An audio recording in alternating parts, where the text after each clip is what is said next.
கடந்த முறை டிஆர்பி ராஜாவுக்கு மன்னார்குடி அந்த புதக்குடி அந்த பகுதியில் அவருடைய தொகுதி முழுக்கும் ஏறத்தாழ 2 நாள் இருந்தேன்.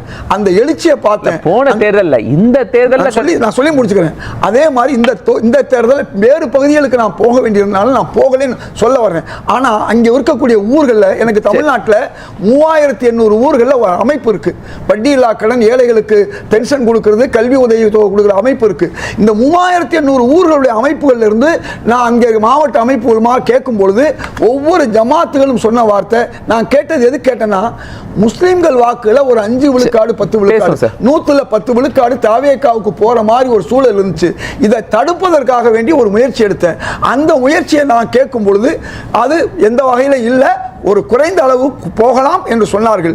ஆக முஸ்லீம் வாக்குகளும் அதே மாதிரி சிறுபான்மை கிறிஸ்தவர்களை நாம எல்லாம் தவறாக நினைக்கிறாங்க. அதுல ஒரு 20 விழுக்காடு தவிர 80 விழுக்காடு திமுகவுக்கு கிடைச்சிருக்கு. ஏன்னா அவங்க எல்லாம் படித்தவர்கள் பூரா எந்த கட்சி நமக்கு பாதுகாப்பாக இருக்கு, எந்த கட்சி நமக்கு ஆதரவாக இருக்கு, எது நமக்கு உதவி செய்யுங்கிறத பார்க்குறாங்க.